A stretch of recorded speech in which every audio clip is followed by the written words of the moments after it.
We're very, very excited to present in front of you a panel of true experts who are now going to take us internally. This morning, you started off by hopefully getting your general education and knowledge about Israeli-Palestinian conflict, leveling it up. After that, you had a session with Mark Kleinman about Israel and its relationship to the outside world, with the US and the global world. We saw what anti-Semitism on campus, us, kind of like battling those fights and on college campuses and what it means, how we're perceived from the outside. But now we're going to internalize a little bit, because any good work needs to have cheshbon hanefesh, needs us to look inside as well. Today's panel is about that. It's about looking inside and not asking what the world thinks of us or what we're thought of in college campuses, but rather asking ourselves, what tensions and what challenges are we facing internally? If you're paying attention to the news, you're seeing that our fight is not only with the outside world, but we're also fighting amongst ourselves and with ourselves, because there's a lot of tension, there's a lot of polarization, there's a lot of that happening as well. And so I'm going to introduce you today. And actually, if I read you the full bios of these three individuals here, that would take up half the session, and I'm actually not joking. Dr. Noam Weissman, who is going to be mediating the panel, is the Executive Vice President of Open Door Media, Unpacked, which produces a tremendous amount of content, and his mission to really teach the world and teach in a very innovative way about Zionism and about some of the issues that we're facing. He spearheads the educational vision and content creation at Open Door Media, leading a team of producers and educators for the Unpacked brand, and he teaches millions of young Jews and non-Jews yearly through articles, videos, social media. Just their Unpacked YouTube channel and has over 270,000 subscribers and has reached over 50 million views. And so Noam is here to mediate and to try to help us navigate and get into the brains of the two very prestigious people that are sitting before you, one of which is Professor Avi Bell, as well as Daniel Flesch. And when I want to tell you a little bit about what each of them are here and why we selected them and picked them to be with us. Professor Avi Bell is a professor of law at Bar-Ilan University and the University of San Diego, so there's a lot of ocean in between those two schools. Avi Bell is among the world's leading scholars of property and intellectual property law, international law, and economic analysis of law. In addition to, of course, publishing articles in the Yale Law Journal, in Stanford Law Review, in Columbia Law Review, etc., he serves currently as a senior fellow at the Kohelet Policy Forum, which is the real reason why we're also bringing him here as well. In addition to his expertise in law and to try to understand some of the ethical, moral questions that we're facing. For those of you who don't know, the Kohelet Policy Forum is at the spearhead of discussions such as the judicial reform in Israel, a very, very hot topic that's ripping us up internally. And in addition to that, we have Daniel Flesch. Daniel Flesch is a visiting fellow at the Allison Center for National Security at the Heritage Foundation, where he focuses on U.S.-Israel policy and countering anti-Semitism. He's also the president of 202 Advisors, a public affairs and geopolitical consultancy. He recently launched The Israel Educator. You should check it out. It's really amazing. It's a customized educational program about the history, ideas, and current issues facing Israel, Zionism, and the Jewish people, and their importance to Western civilization. Daniel previously worked for Ambassador Danny Danon and Ambassador Gilad Erdan as the senior advisor to Israel's mission to the United Nations in New York City. Both of them were paratroopers in the Israeli army. Were both of you lone soldiers? Lone soldiers as Americans who went to Israel. They've lived within Israel. They're coming from outside, and sometimes you need a yitro. Sometimes you need somebody from outside to come inside and actually see internally what's happening even more than the people that are in it. And so without further ado, I'm going to turn it over to our mediator, Dr. Noam Weissman, and let's give them a round of applause and welcome them. let's give a round of applause to Rabbi Albo. This day is quite impressive. Really, really, really impressive. I'm so thrilled to be here. I was actually supposed to be here just 2 weeks ago. We ran a conference here at Unpacked, Unpacked for Educators, together with the Addis Foundation. We did it at JLA, and we were working with 50 or so educators. Problem was my flights got canceled to be here. Did it over Zoom, like Shabbos Kessenbaum, but now I'm here 2 weeks later with these two august individuals. So I'm so happy to be here. So listen, here's what I did. Getting ready for this panel, I went to ChatGPT. And I said, I'm moderating a panel on Zionism for an elite Jewish school in Miami. You have to give it good prompts. I want to open with a corny but endearing joke. What do you recommend? This is what they came up with, ChatGPT. Why did the Zionists bring a ladder to the debate? Because they wanted to reach new heights in the discussion. I write, that's not that funny. Could we please get a little saltier? So they say, all right, game on. They continue. Why? They didn't write game on. I added that. Why don't Zionists ever win arguments with their neighbors? Because every time they get close to a point, someone moves the goalposts. ChatGPT. And then I said, come on, give me a little something saltier. Why do Zionists make terrible chefs? They added, because they can never agree on where the borders of the dish should be. So these are the corny jokes that ChatGPT came up with. Students, this is a reminder not to use ChatGPT, unless it's helpful. The moving goalpost, you like that one? Okay. So I want to speak to you two gentlemen about Zionism, about the internal challenges of Zionism. I want to say a little bit about Zionism first, and the internal challenges of the Israeli-Palestinian conflict and the Israeli story in general. Too often when we talk about the story of Israel, we reduce it to the Israeli-Palestinian conflict. And the story of Israel is so much broader than that. So much broader than that. There's a paradox of Zionism. The paradox of Zionism looks something like this. There's a price that often Zionism pays for its success. Criticism is the tax that is paid. Israel is a paradox. At once, it's considered very strong, top military in the world, top technology in the world, startup nation. On the other hand, Israel often feels very vulnerable, very weak. On the one hand, Israel is considered, in the story of the Israeli-Palestinian conflict, the Goliath, and in the story of the Arab-Israeli conflict, the David. To be a Jewish state, very often, it's viewed as a religious place, but as people like Ari Shavit have pointed out, when Israel parties, they go harder than anyone. Zionism and Israel is this long-standing paradox. And when I ask students often, what does it even mean to be a Zionist? Like, pause. Think for a second. What does it mean to be a Zionist? Can you answer that question thoughtfully? Oh, yeah, let's do it. Yeah, what is it? What's your name? Gigi. Gigi, what's a Zionist? The belief that Jewish people have the right to their own home. I love it. The belief that the Jews have a right to their own home. Excellent. Gigi, round of applause. Come on, excellent. The early Zionists debated this very question. What's the purpose of Zionism? Ahad Ha'am said the purpose of Zionism is to save Judaism. Herzl believed that Zionism was to save Jews. Herzl believed that the purpose of Zionism was to end anti-Semitism. Jabotinsky, his disciple, believed that the purpose of Zionism was to protect against anti-Semitism. There's always been these remarkable debates within the story of Israel, within the story of Zionism. Always internal, not just external, has there been this question. Another example, is Israel meant to be a homeland for Judaism or a refuge for the Jews? A debate that took place in the early 1950s between Blaustein in America and Ben-Gurion. Is it about a state for all Jews or only for Israeli Jews? Questions after questions after questions come up as it relates to the story of Israel. And today, I want to speak to the two of you about these sorts of questions that we are seeing with Israel. Zionism is not a monolith.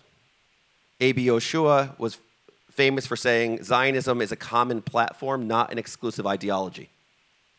That means that there's something common to all Zionism, and on the other hand, there are debates within Zionism.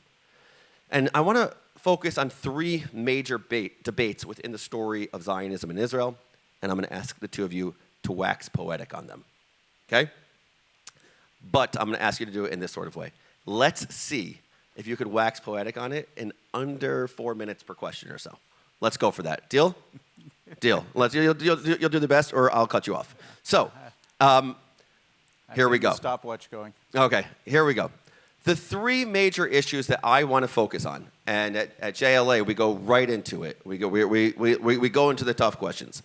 Three questions that I want to focus on, and we will riff off of them. Number one is the question surrounding judicial reforms. Number two is the question surrounding the hostage families and what to do about the hostages. And number three is the question around the Haredim in Israel and how or how not to integrate them into Israeli society. So, Avi, I want to start with you. In 2023, before the 7th of October, what all of us were talking about was something none of us understood or knew about, which was the topic of judicial reforms. It was the front cover of the Times of Israel every day, the New York Times front cover very often, and people were forced into having opinions about this topic that I think they knew very little about. And maybe I'll put myself in those people's shoes as well. So I want to understand what your opinion is on the judicial reforms. But before you do that, I want you to explain the judicial reforms to me, what was taking place in as objective a way as possible, and explain it to me like I was born yesterday. Let's try. 4 minutes. Let's see what we got. All right, so a little background. Israel is a parliamentary democracy, more or less based on Britain. So it's not three branches of government, it's one branch of government. Right? It's one big chaotic parliament. And the way it's always been is that Israeli Jews are one big, wonderful, dysfunctional family. And so everybody loves everybody else, especially when they're telling them often about how terrible they are. You know, it's, I'll steal from my own time. I was on a flight about 25 years ago, 20 years ago. This woman is sitting right in back of me, kicking me. This is an El Al flight, right? She's kicking the entire time. Put the seat up. Put the seat down. Take that up from. Take this down from the luggage up there. Give me water. Get you know, and she's doing this until the very end, and then we get up to disembark, and she says, "Are you married?" She's got a niece. Right? Now, that's just, that's Israeli politics. There's never been a party that's won a control of the Knesset, that's won a majority. Every government is always a coalition. And that means that things are run through a single institution, but this institution is necessarily built on compromise, political compromise, which is messy and ugly. Now, about 45 years ago, there was a gentleman who was placed on the Supreme Court. His name is Aaron Barak, a brilliant man. He had a different conception of the way Israel ought to be governed. In his conception, it should be more orderly, and it should be more liberal, as he understood the term liberal. If you want to, you can think of this as sort of like the Israeli equivalent of progressives in the United States about 100 years ago. And this is not a platform that he took to the people to get passed into law. This is one that he carried out through his judgments on the court. And he was about 25 years in the court, and gradually he changed the system of the government of Israel to one in which it's no longer really a standard parliamentary democracy. It's what scholars would call a tutelary democracy, where there's democratic forms, but really what governs things is an overseer. They call themselves gatekeepers, right? The smart lawyers, they're the people who really get the final word on all decisions. Now, there are people who think that this is a much superior system, the people who think like Barak. And there are people who, like me, who think this is a vastly inferior system, that democracy has some really positive features to it, that the arguments, the messiness are good. They're a way of working out internal conflicts to get to results that most people can live with most of the time.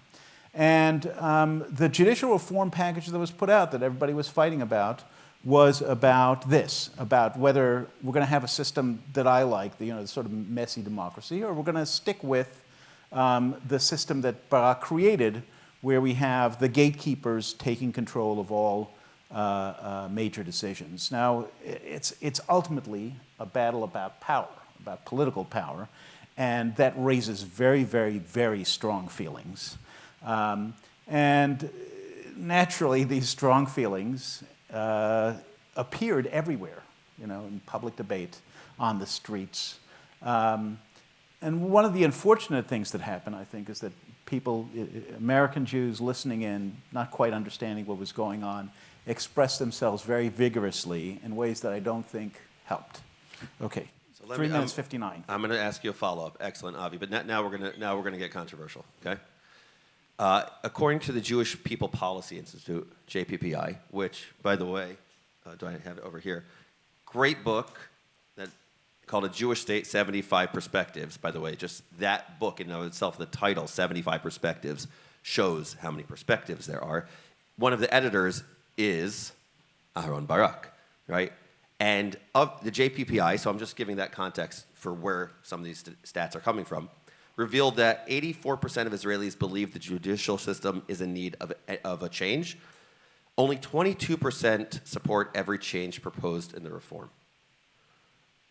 22% is a very low percentage who supported every change in the reform. And is it worth it to get to the point that Hassan Nasrallah, the head of Hezbollah, in June of 2023 said, look at these Israeli people. Look at how they're tearing themselves apart. They are their most vulnerable. They're their most weak. We could get them now. Was it worth it? Okay, so let's say I am with the 80% and the 22%. I think that judicial reform is absolutely, positively necessary in Israel. And as for the particular changes that were proposed, some of them I liked, and some of them I did not like. If I'd been asked to draft the proposal, it would have looked different. That said, that's the way political proposals, that's the way reforms always look. Right? They're always compromises, and they always have elements that are good and elements that are not as good. And if there's going to be a judicial reform, that's exactly what it's going to look like. It's going to look like a package of things where you agree with some and you disagree with others. Is it worth it? It's the only way to move forward. Right? The idea that we cannot move forward until we absolutely agree on every single one of the details is to say that we can't move forward at all. And the result, by the way, in Israel, this is one of the things that Aaron Barak took advantage of over his years. How did he manage to create a platform out of the Supreme Court where he's never going to a vote, where he got all of his policies into action? And it is, if nothing happens until everybody agrees, then the default is whoever has control of the courts, because the courts issue judgments one by one. You can't disagree, right? It's not up for a vote afterwards. It's done. You do it by decree. And so if you don't have a compromise, then we end up with the system where we don't agree on anything and we have decrees that are not necessarily the best. Thank you. We could spend a lot more time on judicial reforms, but that issue was the issue of the day for the Jewish world broadly and Israel specifically for 9 months. And then on the 7th of October, everything changed, right? The people on the right and the left started coming together they stopped doing their protests initially. They went to war together, brothers in arms together. They did that sort of thing. But I want to go to you, Daniel, to speak about Zionism and the Zionist project. I spoke passionately about the different perspectives of Zionism within the Zionist world, seeing it as something that is common but also has differences. What do you think the impact that the 7th of October has had on the Zionist project? I only have 4 minutes. You can take 5. First off, I want to thank Rabbi Elbow and the entire JLA staff for having me here. When your parents bless you tonight at Shabbat dinner table, bless them right back for you guys to have the opportunity to study at a place like this. When I was in 7th, 8th grade, we were actually dissecting pigs and frogs in hand. You guys have a whole new thing where you do it virtually or something like that. It's pretty cool when you get there. But it's really quite an incredible institution, and really it involves, I've come to learn, around the idea of Zionism. And Gigi, that was a phenomenal answer. The one amendment I'd make to defining Zionism for a bumper sticker is adding in, it's not just a Jewish homeland, it's a Jewish homeland in our ancestral homeland. So you have to tie in the land of Israel with the need for Jewish self-determination, which is Zionism then. And since October, so Zionism is, the Zionist project in practice is making sure that the Jewish people control their own destiny, and more specifically, on any given day, control their own security. Because if you hear about, for example, if you come across language that, well, Israel's created because of the Holocaust, it's a complete misnomer, it's false, reject it. The proper framing is the Holocaust happened because Israel did not exist. So now what happened on October 7th was Hamas from Gaza perpetrated essentially a small-scale genocide or Holocaust against the Jewish people. And then on October 8th, unprovoked, Hezbollah in the north, in Lebanon, you mentioned Hassan Nasrallah, he's the head of Hezbollah in Lebanon, they started attacking Israel. And while a lot of the attention, rightfully and understandably, the last 10 plus months has been in the south, the war in Gaza, the focus on rescuing the hostages, we can't forget that about 80,000 Israelis have been forced to leave their homes from the northern border. So what Hezbollah has been able to do is make an entire segment of the northern part of the Jewish state a term called Judenrein, which is what the Nazis sought to do to Germany in the 1930s and 40s, making it free of Jewish people. And so I come back to the impact of this war on Zionism is if Zionism is, you hear Lincoln's famous Gettysburg Address of, by, and for the people. That's what America is, American government. Zionism in Israel is of, by, and for the Jewish people. But if we cannot secure our own borders and Jews cannot live freely, securely, comfortably in our ancestral homeland of Israel, then it kind of comes back to, in a flippant way, what is the purpose of Zionism? And it's really a self-determination. It's a very empowering belief. And I tell your non-Jewish friends that they too can be Zionists, because just believing that the Jewish people have a right to self-determination in their ancient homeland. But we get back to Israel's fighting wars for survival. And the Zionist project is in some ways at stake because if Israel's enemies, the Jewish people's enemies, can make it so we can't live where and how we want in our own land, in the land of Israel, then we as a Jewish people, but certainly the Israelis, need to think about, well, what does that mean for the future of our state? Because if they can do it today, can they do it again tomorrow? Can they do it 10 years, 100 years from now?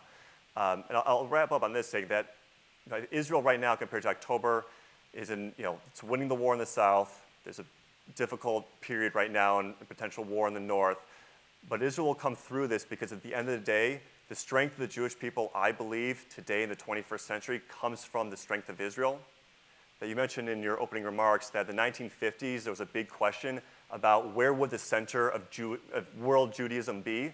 Would it be in the newly created state of Israel, which was a fledgling state, which really Ben-Gurion and others were secular, not Israelis, but secular Jews essentially, whereas Jacob Blaustein of the AJC said no. Jewish life is here in the United States and probably in New York City in a 5-mile radius. But that's obviously changed. A few years ago, the predominant number of Jews, the plurality of Jews have lived in the state of Israel, and the diaspora is now even smaller relative to that. So Israel, a strong Israel has to defend its borders, secure its people. That is really the future of Zionism. Thank you. I want to ask a question to the audience, just by show of hands. How many of you want the hostages to come home? Raise your hand. I want to see this. Okay.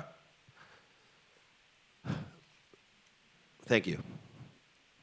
I want to read a few things to the two of you about the hostage question, and I want to ask, what does it mean when people say they want the hostages home? What does that mean? And what does it mean to support Israel right now in the war? If you go to Israel, I'm sure both of you have been to Israel since the 7th of October, you see signs in different places. Sign number 1 will say in Hebrew, Pidyon hashvuyim nitzachon lamedina, meaning the emphasis needs to be that we need to get these captives back, period. And they're fighting for the chatufim, the captives, to come back. They're going to get in the streets and they're going to fight that fight.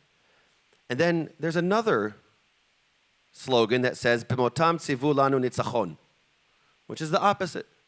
That when the reality is that when people die for a cause, we have to get complete and total victory against Hamas. This is a second issue that's really currently tearing Israeli society apart. Avi, you started making faces at me when I said there's so much unity in Israel post the 7th of October. I visited Israel 3 weeks after. Unity. Whew, amazing. Achenu kobeit Yisrael. Like, I'll sing it all day. It was amazing. Then I visited 3-4 weeks ago, and I saw a very different Israel. So here are the percentages. The question was asked by the Israel Democracy Institute, what do you think Israel should do now regarding a deal for the release of the hostages? 56% said agree to a deal for the release of all hostages in return for an end to the war and a withdrawal from Gaza. 29.5% said agree to a deal for the release of some of the hostages in return for a temporary ceasefire in Gaza. And 14.5% said, I don't know. Avi, can I turn to you on this? I want to know how you think about this question. What does it mean to support Israel in the war? Does it mean one or the other? What does it mean? Could someone be supportive of Israel right now and say, we want a ceasefire now to get the hostages back? Is that supportive of Israel? Or does it mean does supporting Israel mean to support Israel's government right now in its position? Let's understand that you can answer this from 2 different perspectives. Okay? So, I've been in Israel since, in a visit since October 7th. I lived most of my life in Israel. Right? My children are born in Israel.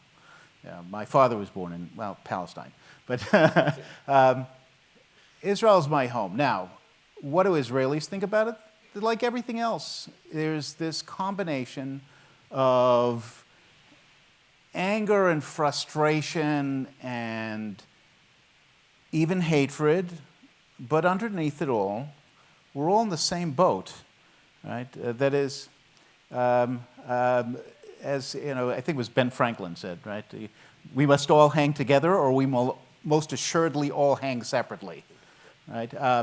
I think that's well understood. That said, there's an extreme amount of tension, right? So when the judicial reform battle was going on, I got thrown out of my WhatsApp groups with my army buddies because they were upset with the position that I took.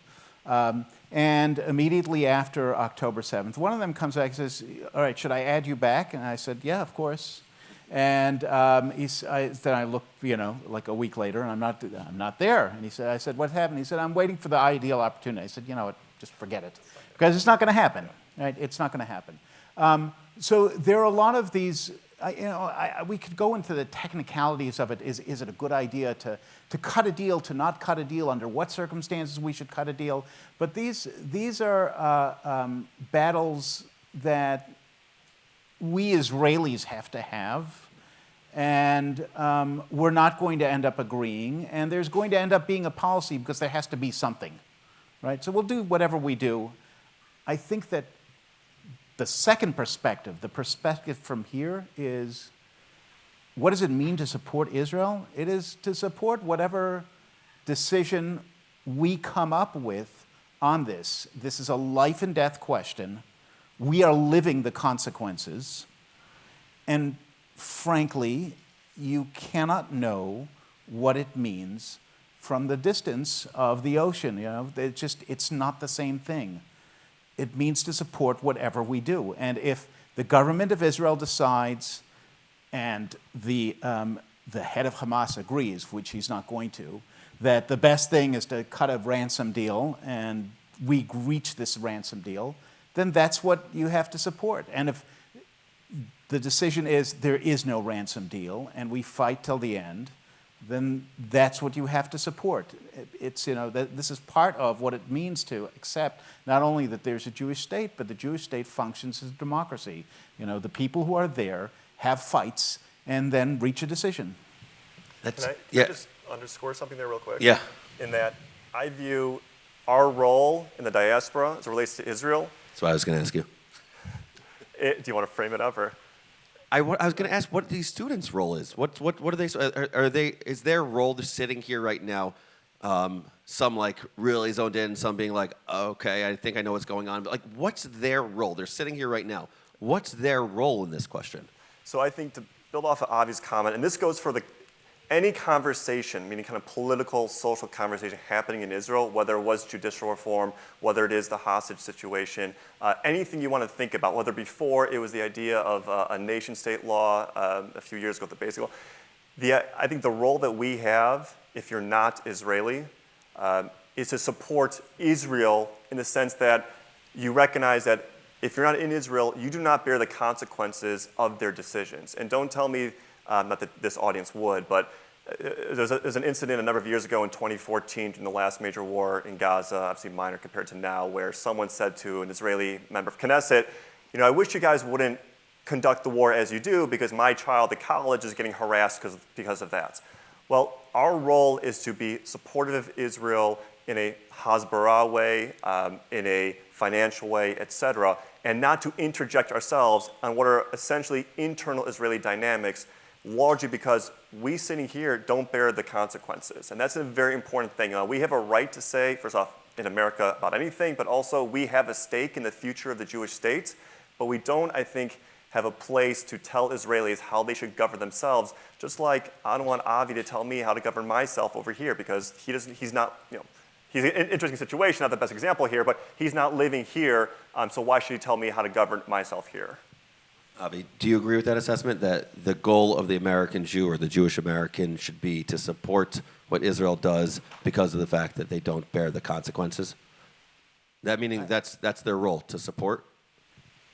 I think that the role of American Jews is to join us in Israel. I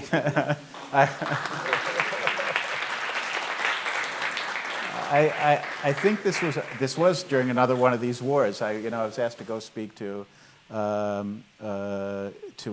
group of kids in Ramaz, right? And so this was the question that came up. What's the proper relationship of American Jews to Israel? And the proper role of American Jews to Israel, I think ultimately is, you're part of us, come join us, right? Now, you don't bear the consequences, then do.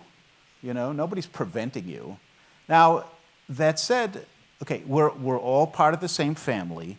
What is your role when a family member makes a stupid decision, in your opinion, and finds